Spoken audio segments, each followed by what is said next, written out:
To quote the worldwide poet and author Rupi Kaur, "What is stronger than a human heart which shatters over and over and still lives?" Poetry can be seen as a reader's entrance into the mind of the writer from the reader's perspective, yet knowing what makes sense of the poems and words they write may come as a challenge still. My name is Andre Bukrog, and I am a student at Pierce and an amateur creative writer in the works of my own poetry. And I have personally researched and gone out of my way to read much of Rupi Kaur's writing. Kaur's works have been composed of many different topics, mainly addressing issues relating to women's strength, loss, heartbreak, and trauma, all especially pronounced in her poetry books such as Homebody and Milk and Honey. In this speech, I will be talking about Rupi Kaur's past and how she was able to reach readers with themes of love and heartbreak, as well as her advocate for feminism and express her experiences through life in poetry. Starting off, Rupi Kaur is an Indian-Canadian poet who immigrated from India to Canada at a young age. In 2009, she began to grow to fame, starting off in Instagram, posting whatever she made in poetry, and as she grew, she eventually debuted her first poetry book, Milk and Honey, in 2014, which had demonstrated the style of lyric poetry, taking a larger course of popularity in today's community of writers. Kaur grew to fame because of her style, and due to this popularity, her poetry continued to grow.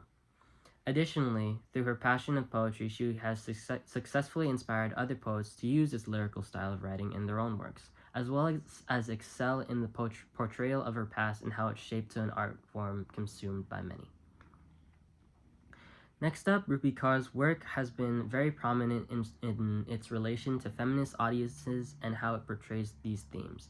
According to Shafkat Hussain, who took a study on the poems of Kaur's book Homebody in 2020, they analyzed the poems in lines of text and stated that Kaur has the art to highlight the existing scenario or culture of India in which women receive biased attitude in terms of gender. In the society we live in, it is even more important that awareness is raised about gender inequalities. Kaur does this through her poetry and depiction of the specific female experience, which is portrayed much through a first-person status of sexism and degradation when reading her poems.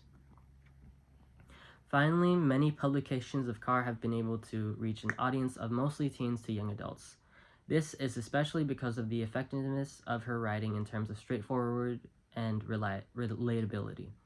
According to Ankle, Aurora, and Manju, who analyzed the same book, Homebody, Kaur thought that women would express their wishes and become what they desire, and they are usually expected to change themselves according to the needs and interests of their partner. This can expressly relate to the younger generation's ideas of their future and their own personal relationships. Her reach towards free expression and desires can inspire readers to also express their experiences and act on their own personal challenges.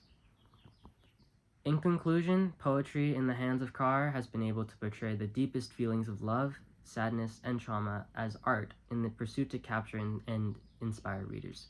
From a young, changing environment but passion for expression, Kaur was able to succeed as an inspirational writer, who mainly advocates for feminism and to raise awareness of the current status of women in this age of society, as well as addressing the internal feelings that scatter through the younger generation's minds based on her own relatable experiences. Poetry in her hands is ultimately a weapon that reaches the hearts and minds of any inspired to read her work and is an excellent example of a successful modern creative writer. If you had the same tools and passions as she did, how would you think to go about your creative writing experiences? Thank you for listening.